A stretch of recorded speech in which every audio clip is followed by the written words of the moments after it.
Hello guys, welcome back to another mini vlog. ఇప్పుడైతే మనం కొత్తిమీర పచ్చడి చేసుకుంటున్నాము. సో ముందుగా నూనె వేసుకొని కొంచెం పసుపు, పచ్చిమిరకాయలు, ఉల్లిపాయలు కొంచెం బాగా ఫ్రై చేసుకున్న తర్వాత నా దగ్గర కొంచెం పుదీనా ఉంది, అదైతే యాడ్ చేసుకున్నాను. అండ్ టమాటోస్ అండ్ కొత్తిమీర, కొంచెం చింతపండు అండ్ గడ్లుప్పు అయితే వేసుకున్నాను అనమాట. ఇదంతా కొంచెం బాగా పచ్చివాసన పోయేంత వరకు బాగా ఫ్రై చేసుకున్న తర్వాత మిక్సీ పట్టుకోవాలి. చల్లారిన తర్వాత ఇదిగోండి ఫైనల్గా మిక్సీ అయితే అయిపోయింది.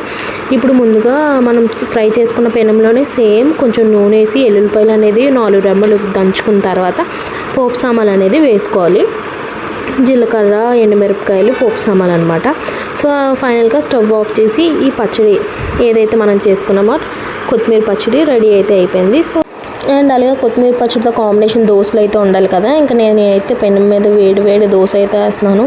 ఫస్ట్ అయితే బాగా పెనం కాల్చుకున్నాను. నాకు తెలిసి వేడి బాగా అయిపోయింది అనుకుంటా. ఫస్ట్ అయితే దోశలకు వచ్చింది, తర్వాత మమ్మీ చేత వేయించుకున్నాను. ఇప్పుడు చాలా బాగా వచ్చింది. వీడియోస్